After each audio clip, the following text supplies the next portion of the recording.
resumido para não ficar pesado para vocês.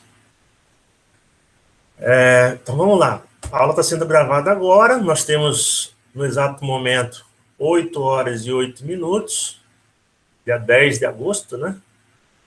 17 alunos mais o professor, 18 pessoas na sala agora. Agradecer a vocês pela presença, tá? Pela dedicação.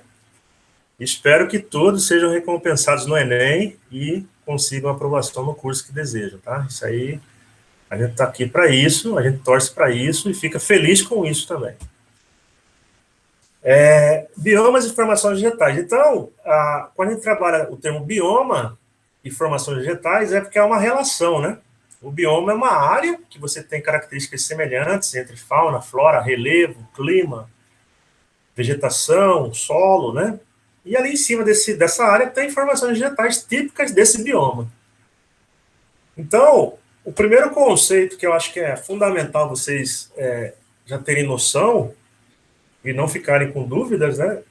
É o que é um bioma. Então, na Terra existem vastas regiões com condições climáticas semelhantes que se caracterizam a partir da existência de uma vegetação dominante em cada área, consequentemente pela comunidade de animais que ela depende. Essas regiões são chamadas de biomas. Então, quando você pega a vegetação, flora e animais, fauna, sobre uma área, sobre uma área específica, essa área específica recebe o nome de bioma. Só que eu vou além. O bioma não é só a área com fauna e flora, tá? Depois vocês anotem aí. O relevo também faz parte do bioma, o solo, obviamente, solo, né? Os rios daquela área, a questão climática, cada bioma tem um clima específico, né? Um é frio, outro é calor, enfim, tem várias características de um bioma. Tá? Então, aqui está uma definição bastante simplista, mas há N definições, tá? Um pouco mais robustas sobre bioma, tá bom? Quando eu trabalho a questão dos biomas, eu posso trabalhar a questão da vegetação quanto à estratificação vegetal. Então, vocês viram aí que no bioma você vai ter o quê? Você vai ter formações vegetais e uma fauna específica nesse bioma. Com relação à formação vegetal, pessoal, nós podemos ter 3 grandes divisões da formação vegetal. Então, tá aqui, ó. Depois vocês anotem aí, ó. A formação vegetal pode ser de grande porte, médio porte e pequeno porte, tá? Então, quanto à estratificação, como assim? Quanto ao tamanho, né? Os andares, ela pode ser dividida em 3 portes, diz respeito ao porte da vegetação. Quando eu falo que uma formação vegetal ela é arbórea, é porque você vai ter vegetais de grande porte. São as árvores, tá? Aí você vai ter, geralmente, a gente costuma dizer que toda árvore, ela supera, para ser uma árvore, 5 metros de altura, tá? Então, a gente pode usar aí como parâmetro, para separar essa vegetação das demais, toda a formação que tem raízes, caule, flor, folha, não é? Que supera os 5 metros de altura. Aí seria o quê? A formação arbórea. Tá? Então, árvores de tamanhos variados. Geralmente acima de quantos metros?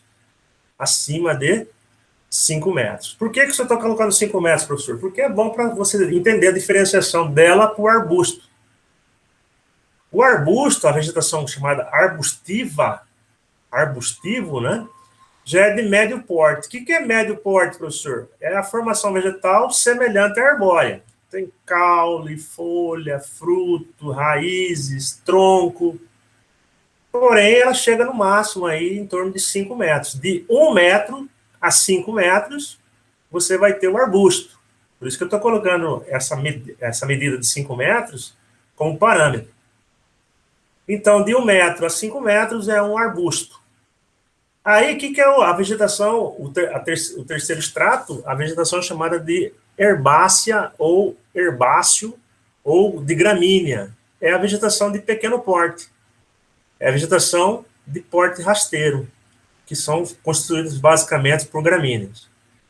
Qual que é a diferença da vegetação herbácea para o arbustivo? Ela não chega a ter 1 metro, no máximo 1 metro. Tá? Então, de alguns centímetros até 1 metro, geralmente não tem tronco, é formada apenas por vegetação baixa, próxima ao solo, né, você não vai ter aquele tronco, aquele caule extenso, você vai ter uma formação herbácea. Tá? Então, geralmente, nos livros didáticos, a vegetação herbácea é de pequeno porte, a vegetação arbustiva é de médio porte e a vegetação arbórea é de grande porte. Então, árvores de grande porte, árvores de pequeno porte, e aqui são o quê? Vegetação rasteira, próxima ao solo, constituída basicamente por gramíneas. Aqui tem um exemplo, ó. Aqui eu coloquei já do lado, né? Aqui árvores frondosas, árvores grandes, né? Vegetação arbórea. Aqui árvores de pequeno porte, né? Até 5 metros de altura, vegetação de médio porte, arbustiva. E aqui vegetação rasteira. Aqui são moitas, pequenas moitas, onde você pode até cobrir os seus pés, se esconder, mas se você ficar de pé, você aparece. Então aqui é vegetação herbácea. Tá certo? Por que eu estou colocando isso aqui para vocês, pessoal? É porque lá na frente eu vou utilizar, né, quando eu comentar os biomas, eu já vou falar diretamente qual tipo de bioma, qual tipo de formação que predomina nesse bioma. Se é arbórea, se é arbustiva ou se é herbácea. Tranquilo até aí? Se tiver dúvida, professor, pode interromper sem problema algum, tá? Abre o áudio ou coloca no chat. Se eu não estiver vendo, alguém me avisa que eu respondo na hora a questão, tá? Com relação aos biomas, então, voltando à questão dos biomas, então nós já sabemos o que é um bioma, né? Todo mundo viu lá no início o que é um bioma, e aqui você tem uma classificação recente dos biomas brasileiros. Tá? Então, aqui nós vamos ter 1, 2, 3, 4, 5, 6, 7 biomas. Então, o Brasil, de forma resumida, anotem aí, tá? Resumidamente, o Brasil é composto por 7 grandes biomas. Ao norte, a Amazônia. No nordeste, o bioma que predomina é a Caatinga e a zona costeira e marinha. No centro-oeste, o Pantanal, uma parte de Amazônia e a maior parte de Cerrado. No nordeste também tem Cerrado. No sul, sudeste, você vai ter a Mata Atlântica, uma parte também chega até o nordeste. E no extremo sul do Brasil, principalmente no Rio Grande do Sul, você vai ter os campos, chamados lá de pampas gaúchos, né? Pampas. Então, são 7 grandes biomas que nós temos no Brasil. Aí, todo o litoral, você vai ter o quê? A zona costeira ou a região litorânea, né? A região de contato continente-oceano. Tá certo?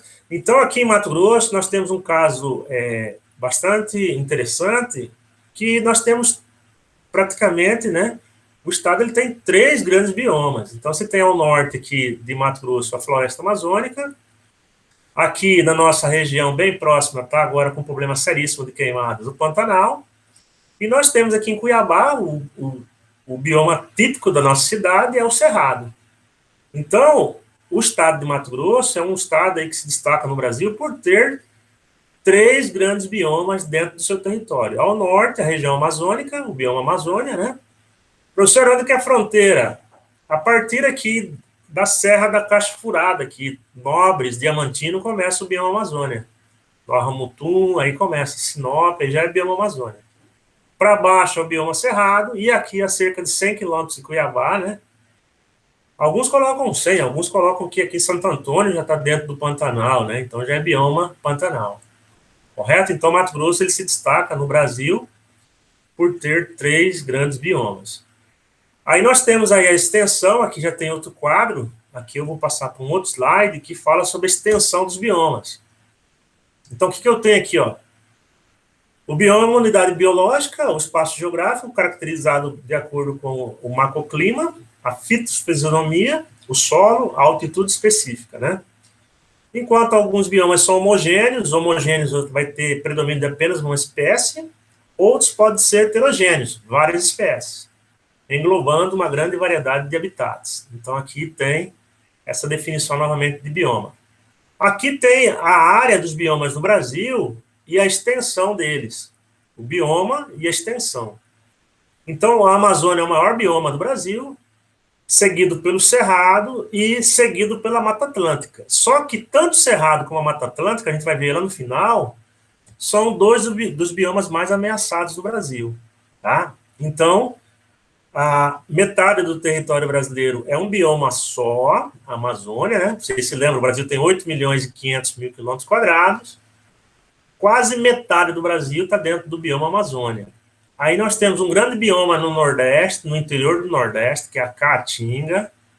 Lá tem o clima tropical semiárido, né? Aquele clima com poucas chuvas escassas e irregulares. Aí tem o bioma aqui do centro do Brasil central, uma parte grande do centro-oeste, né? 2 milhões de quilômetros quadrados, que é o Cerrado, o bioma de Cuiabá, tá, pessoal? Puxa uma setinha aí, Cuiabá tem um bioma predominante cerrado. Tem o bioma do Sudeste e Sul, região litorânea do Brasil também. Tá, pessoal? No passado, do Rio Grande do Norte ao Rio Grande do Sul, a Mata Atlântica, mas hoje é um bioma extremamente ameaçado. Desse total aqui, de 1 milhão e 300 mil de pé mesmo, tem menos, em torno de 5 a 10% só. O Pampa é o bioma do sul do Brasil, aqui é vegetação extremamente herbácea, pequeno porte, né?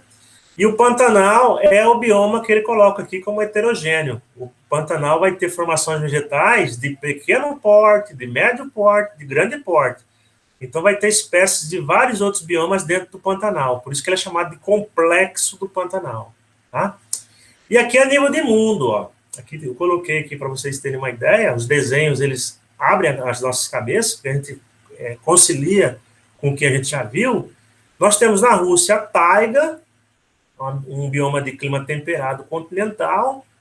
Aqui a taiga, aqui já é a Amazônia, né? Não, desculpa, aqui ainda continua a taiga, embaixo que é a Amazônia, tá? São 2 grandes biomas que nós temos no mundo. Tá? Uma das maiores florestas do mundo é uma floresta temperada, a floresta de taiga, né? Floresta de coníferas, daqui a pouco a gente vai falar sobre isso. E a Amazônia você vai ter o quê? Uma floresta totalmente equatorial, tropical, que fica aqui na região, boa parte dela no Brasil, né? Mas tem em outros países da América do Sul também. Tá certo? Então são N biomas do mundo, e agora a gente vai colocar aqui o slide com os biomas do mundo. Aqui, ó. Então, nesse slide aqui, só para vocês terem uma ideia, nós vamos ter 3, 5, 10 biomas do mundo, também de forma resumida, tá? Quem for pesquisar a fundo vai encontrar outros e outros biomas.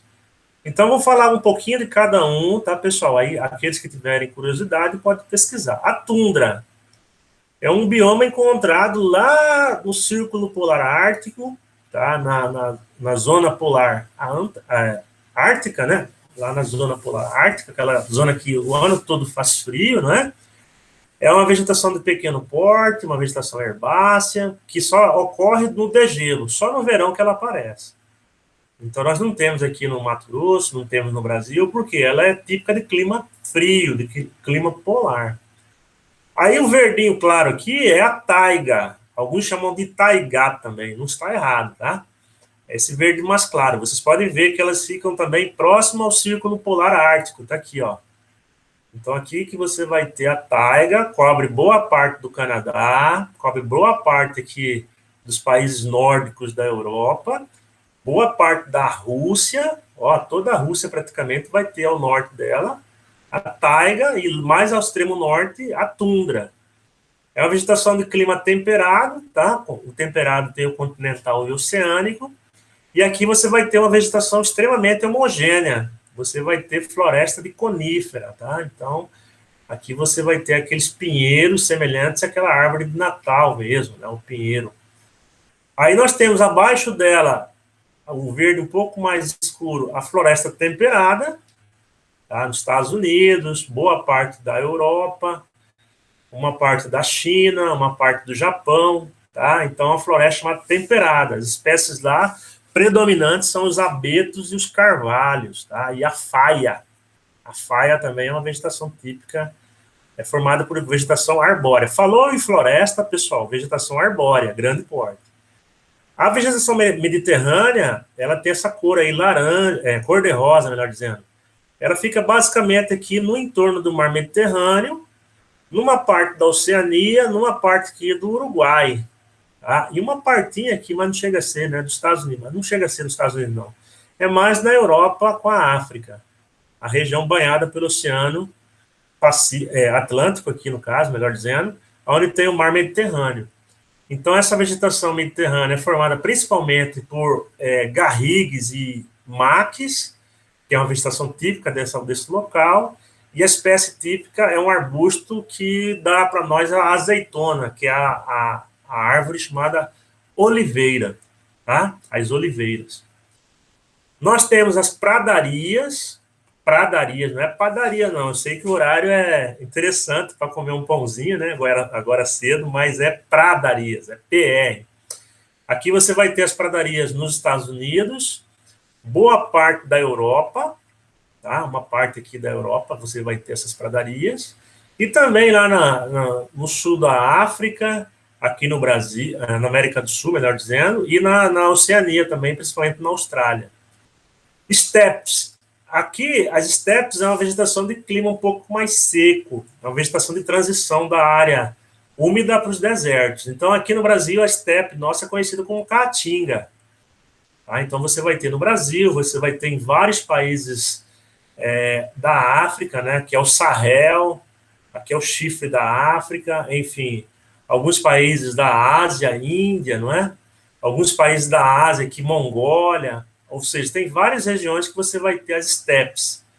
Tá? Na Europa tem as steppes, que formam aquele solo de Chernozem, é um dos solos mais produtivos do mundo. Vegetação de pequeno porte, geralmente áreas onde você vai ter uma escassez um pouco maior de chuva, tá? Um clima um pouco mais seco.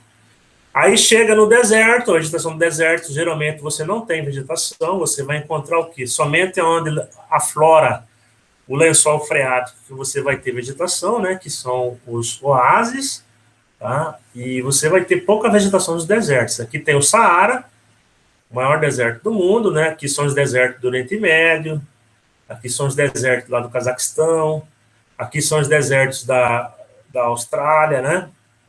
Os desertos que tem na Austrália, aqui é da Ásia, uma parte da China, uma parte da Mongólia, deserto de Gobi, né? Então, você vai ter desertos em grandes áreas do mundo e você vai ter pouca formação vegetal nesses locais. Aí volta novamente a vegetação de grande porte, que são as florestas, só que agora não são mais temperadas. Essas duas aqui são temperadas, agora voltam as florestas tropicais. Aí eu tenho aqui a equatorial, que é a nossa, né, a floresta amazônica, e a tropical, que é uma parte nossa do Cerrado. Então, você vai ter a floresta equatorial aqui do Congo, a floresta equatorial da Índia. Aqui você vai ter várias formações vegetais aqui no sul da Ásia, né, na Ásia Meridional, Indonésia, enfim. Várias áreas cortadas pela linha do Equador, a região mais quente da Terra, você vai ter formação de grande porte. Aqui muitas espécies são heterogêneas, são várias espécies de árvores que você vai ter, adaptada a muita chuva, é o local que mais chove no mundo, né? Diferentemente dos desertos aqui, o volume de chuva é maior, e a vegetação é de grande porte, tá? São as áreas aí de grandes florestas no mundo. A diferença da floresta equatorial para a tropical é que a equatorial tem um volume maior ainda de chuva do que a tropical. Então, por ser uma floresta equatorial com muita chuva, as espécies são adaptadas ao esse excesso de chuva, né? Elas são higrófilas, adaptadas à chuva excessiva que ocorre nessas regiões aqui, tá? Tranquilo, galera? Então, aqui tem várias formações vegetais no mundo, vários biomas, não é? E cada formação você vai ter o quê? As espécies predominantes. Ou é arbustiva, ou é herbácea, ou é arbórea. Dando sequência aqui, pessoal, nós temos um próximo slide, que é um tema que pode ser cobrado de vocês no Enem. Tá? Então, dentro do bioma, o que pode ser cobrado de vocês no Enem é com relação ao hotspots, tá? É uma palavra em inglês, não é? Pontos quentes, que são biomas considerados ameaçados. São áreas do globo onde você vai ter formações vegetais, biomas com animais, vegetais, solo característico, né? Estão extremamente ameaçados. Então, nós temos aí cerca de 30 e alguma coisa, 34, se eu não me engano, hotspots no mundo, sendo que no Brasil nós temos 2. Então, isso aqui foi cobrado agora, bem pouco tempo atrás, na Unemat, na prova da Unemat, da Universidade do Estado de Mato Grosso, a questão dos hotspots brasileiros. A gente vai ter outro slide falando sobre isso. Então, aqui tem um texto meio que, aqui está em espanhol, né? Para que uma região possa ser classificada como hotspot, deve reunir duas importantes características. Possuir ao menos 1.500 espécies de plantas endêmicas. O que são plantas endêmicas, pessoal? São plantas que vivem naquele local, nascem e vivem naquele local. E ter aproximadamente perdido 70% do seu habitat original. Então, para ser considerado um hotspot, segundo os órgãos internacionais que dão essa titulação, né, você vai ter que ter em torno de 1.500 espécies endêmicas naquela área e ter cerca de 70% do seu habitat já praticamente perdido, né? Ou seja, você ter 70% lá daquela área totalmente consumida pela ação antrópica. Aqui já tem os hotspots a nível de mundo, tá? Aqui tem uma fonte, né? Fevereiro de 2005, Conservação Internacional, tá? E aqui tem os hotspots no mundo. Aqui no Brasil vocês vão ver, ó, que só tem dois, pois anotem aí, né? Atlantic Forest e Cerrado. Floresta Atlântica, Mata Atlântica e Cerrado no Brasil. São os dois únicos hotspots. Ô, professor, mas os demais, a Amazônia, a Caatinga, não chegaram a ter aquelas condições, vocês viram há pouco, né? O que é a condição para ser um hotspot? Tem que ter mais de 70% de sua área modificada, ou seja, já agredida, né? Impactada, e ter cerca de 1.500 espécies endêmicas nessa área. Então, a Amazônia tem isso, mas não tem 70% de sua área devastada. A mesma coisa da Caatinga, a mesma coisa dos Pampas, enfim. Os outros biomas estão indo para essa direção, mas por enquanto não são considerados hotspots. Aí tem outros do mundo, tá? Ilhas do Caribe, enfim, né? Cáucaso, montanhas da Ásia Central, tem aqui todos os hotspots no mundo, são cerca de 30 e lá vai pedrada, se não me engano, 34. Depois vocês pesquisem lá, vocês vão encontrar, tá? Então, no Brasil, nós temos 2 hotspots, pode ser cobrado de vocês, eu acho que é uma boa aula de pesquisa, tem vários vídeos no YouTube, tá? Que falam sobre os hotspots, vocês podem pegar e dar uma olhada depois. Aqui eu já coloquei o resumo dos dois, no próximo slide. Aqui você vai ter o Cerrado e a Mata Atlântica, tá? Então, são os 2 hotspots no Brasil, pontos quentes, né? Áreas ameaçadas de agressão antrópica, né? Áreas extremamente prejudicadas pela ação humana, né? E aqui tem uma noção para vocês entenderem porque são hotspots. Aqui, ó, no passado, o que era o Cerrado? Aqui você a vegetação original do Cerrado, abrangia toda a região central do Brasil, né? Mato Grosso do Sul, Goiás, tal, Tocantins, até no Maranhão. O que você tem hoje aqui, ó? Em 2002, isso aqui não está nem atualizado, ó. A área do Cerrado quase desapareceu, né? Então, hoje, pessoal, tem menos de 25% do Cerrado de pé. Se tem menos de 25%, professor, quer dizer o quê? Que 75% do Cerrado foi devastado, por isso que ele é hotspot. A Mata Atlântica, aqui outro exemplo, ó, quando chegaram os portugueses aqui, ela cobria o Brasil do Rio Grande do Norte até o Rio Grande do Sul. Era uma mata bem vasta, bem heterogênea, né? Aqui tem a maior biodiversidade do território brasileiro, só que aqui que ocorreu a ocupação do território brasileiro, né? Nordeste, depois Sudeste, as maiores cidades estão aqui, a maior parte da população está aqui, né? Então, essa ocupação, essa industrialização, essa urbanização devastou a Mata Atlântica. Então, o que sobrou da Mata Atlântica? Quase não dá para ver aqui, né, galera? Ó, 2007, a Mata Atlântica praticamente só tinha áreas preservadas em lugares de difícil acesso, em serras, principalmente aqui na Serra do Mar, litoral do Rio de Janeiro e São Paulo, porque nas serras a população tem dificuldade de adentrar essas áreas. Tá? Então, a Mata Atlântica também é um hotspot. Hoje, ela tem, segundo os otimistas, cerca de 10% dela de pé. Mas eu já vi muita gente colocando aí que a Mata Atlântica só tem 5% dela de pé, tá? Então, o Cerrado, ele tem 2 milhões de quilômetros quadrados, atualmente menos de 20% é nativo, aqui eu falei 25%, né? Tem autores que colocam 20% só dele nativo. E o desmatamento, ele gira em torno de 3 milhões de hectares ano. Por quê? Porque o Cerrado é uma área de fácil ocupação para o agronegócio, o cultivo de grãos e a criação do rebanho bovino. Então, o Mato Grosso, o estado de Goiás, Tocantins, Mato Grosso do Sul, são grandes produtores do agronegócio. Por quê? Porque o Cerrado é bem mais fácil de ser ocupado do que a Amazônia. O Cerrado, ele tem a vegetação arbustiva e, geralmente, os arbustos são espaçados, são distantes um do outro. Então, ele é mais ocupado do que a floresta amazônica para o agronegócio. Então, você tem o quê? Uma grande produção agrícola no Cerrado, né? Campeão brasileiro na produção de soja, milho, girassol, arroz, algodão, né?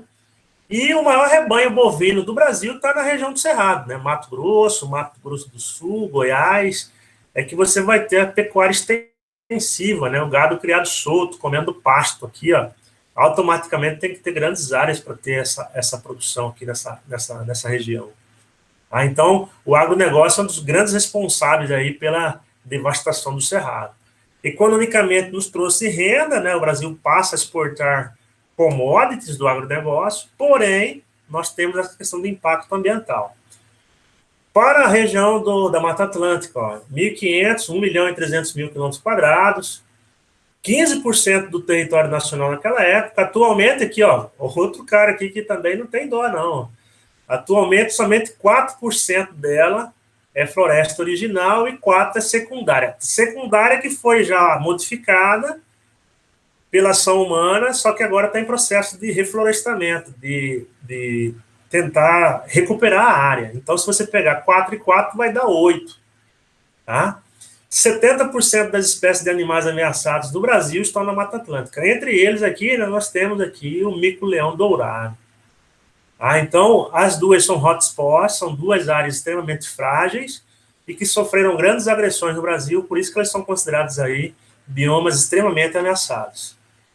E aí eu fecho com vocês, pessoal, ó, aqui tem um exercício, eu vou ler rapidinho com vocês, só para vocês tirarem as dúvidas, com relação a esse exercício. Não é para entregar, faço no caderno, no momento oportuno a gente faz a correção, aí deixa pronto, né? E aqui algumas características de vegetação, né? Perene e caduca, vocês vão pesquisar o que é uma vegetação perene, o que é uma caduca, né? Os 3 grandes formações vegetais da floresta amazônica, também é uma boa pesquisa, também pode ser cobrado de vocês no Enem. Você vai ter floresta de terra firme, mata de igapó e mata de várzea na Amazônia. Aí vai caracterizar, né, cada uma delas. Aqui são as formações vegetais que nós temos. Diferencia as formações tal, tropófilas, xerófilas, higrófilas e halófilas. A tropófila caiu no Enem, eu acho que de 2016. Ele trazia um texto lá, pessoal, e falava, o cerrado, não sei o que, tem qual tipo de vegetação. O cerrado, que é aqui de Cuiabá, a vegetação é tropófila. Como assim? As espécies são adaptadas a um período de seca, que nós estamos nele agora em agosto, e é um período de chuva, que uma parte do ano é chuvosa. Isso é tropófila. Aí tem, aqui geralmente é com relação à água, tá? Xerófila é outra, higófila já falei um pouco, né? Halófila é salinidade, enfim. Aqui tem uma questão fácil, eu comentei agora, xerófila adaptada à escassez, por que o sertão tem predomínio dessa formação, quais os biomas brasileiros, que é bem facinho, né? Quais os 3 que nós temos no Mato Grosso, quais os principais biomas do mundo, vocês viram lá, né? Aquele slide tem todos os principais. Caracterize, aqui vocês pesquisem, né? O que é uma tundra, o que é uma steppe, o que são e caracteriza hotspots, também pode fazer uma boa pesquisa, e quais os 2 hotspots brasileiros. Então é bem fácil o exercício, é só uma forma de rever a matéria, tá? Não é uma coisa complicada.